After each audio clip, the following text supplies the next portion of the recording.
Okay, this is S.C.I. on the PC Engine, which is the sequel to Chase HQ. And as you can probably tell, it's a little bit different. The idea is, well, in a way, it is a direct sequel to Chase HQ, but what they've tried to do is just change the gameplay formula a little bit by having a co-driver with a gun, which I suppose makes more sense because the co-driver on Chase HQ didn't really do much other than shout at you. And oh, where's the turbo? Nope. Select button. That's it. The control system's quite odd because you've got accelerate, shoot, brake, and you've not got gears on this, but you have got turbos, which makes it a little bit fiddly. So there's a few different control schemes. So finding the turbo is quite hard. But I think with Chase HQ, ram this guy. Yeah, with Chase HQ, in order to take down the enemy at the end, or the criminal, you've got to just ram the car. And I think they tried to do something different on this by having a gun, but it does make the game feel a little bit, I won't say undefined, but I think not everyone likes Chase HQ because unlike a game like Outrun, it's trying to do a few different things at the same time, and perhaps it doesn't quite accomplish everything as smoothly as perhaps Outrun did with its driving. But this one, I think, takes it even further. Here we go. You're under arrest for distributing Amiga Workbench discs without a license, you bastard. Yeah, so I think with this, it feels a little bit perhaps undefined compared to, you know, the dedicated driving games like Outrun. But there is a game called Lucky and Wild which really took this formula and just went bananas with it, and it's very cheesy in its 80s style kind of cop scenario, which is, I suppose, almost like Outrun, but more so. It's more cartoony, and the idea is the second player has a light gun, which is really cool. So you've got this two-player driving, and if I'm trying to remember it correctly, because I have played it in the arcades in Scarborough, you could drive it, you put 2 coins in, and you can drive and use the gun at the same time, which was really cool. It's logistically hard, but cool. But yeah, back to this version.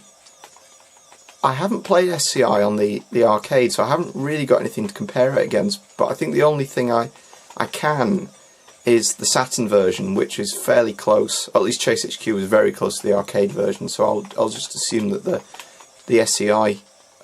Saturn conversion is almost arcade perfect.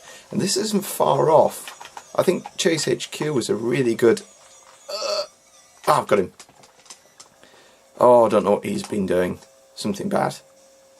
With S.C.I, I think they've improved the graphics compared to Chase HQ on the PC Engine, and the Chase HQ version was really good. I looked at it about a month ago, and I think for the home conversions it certainly looks a hell of a lot better than the Amiga version did. And I mean, the Spectrum version is really good and it is really detailed, but it's black and white, and you can tell that they've cheated a little bit in the graphics, but that's not to... pay attention, don't hit the bridges. I think they've cheated a little bit in the graphics, but it does make for a really nice looking game, and the gameplay is really good. But how did I do that? But I think the graphics on the PC Engine were really good. But with this, because it came out a year later, I think they've managed to refine it a little bit. Oh, that's weird. What's that? Is that? Oh, it's water. But I think this is certainly, it looks as good as anything that a Mega Drive could do. And I know that there is a Chase HQ game on the Mega Drive, and it doesn't look very good. I would say it doesn't look much better than the Master System version. It does, but I suppose there was a game. There was lots of games. There was S.C.I. on the Master System, and that looks not bad. And I don't think Chase HQ 2, which is its own game on the Mega Drive, looks that much better than S.C.I. on the Master System. But this looks good, and it's certainly up there graphically with a game like Road Rash or Locus Turbo Challenge, it's that kind of graphics. Which is a shame really, because I'm surprised this didn't come out on the Mega Drive, because it would have been really good. But I do wonder if it's like some of the earlier games, like you get Space Harrier 2 and Afterburner 2, and I think Sega ported a lot of arcade games to the home on the Master System, and they didn't want to just release the same game on the Mega Drive, so they made these pseudo sequels. And I wonder if that's what happened with Chase HQ 2, which is not a great game. I'm not a fan of it. Yeah, this is a weird thing up ahead. You've got the car, but it looks like a Micro Machine, and the PC Engine doesn't really have the ability to scale sprites. So what it does, just like the Mega Drive, is it stores each sprite at different sizes. But I think because the hue cards are quite small, it doesn't quite have the memory to do it for everything.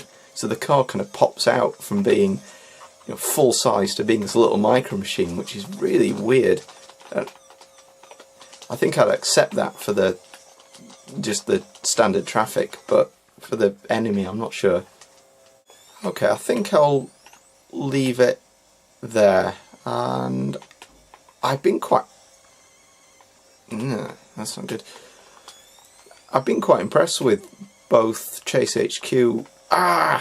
Not impressed with those damn buses. Chase HQ and S.C.I on the PC Engine. I think visually this looks even better. Oh, bastard! There's going to be another bus, isn't there? If I don't talk, there won't be another bus. But I think if you're after a home conversion that's not... I would say if you're after something which is good and easily accessible, probably the Sinclair Spectrum version's the one to go for. But if you want something between that version and the Sega Saturn version, then I think this is the one to get. Other than MAME, which is clearly arcade perfect. But if you really want it on a console and you've got a PC Engine, then this is certainly a recommendation.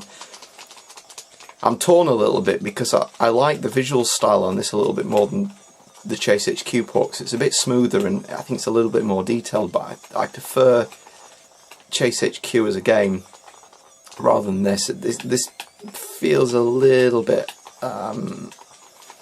less refined. Right, I think that's me done. Thanks for watching.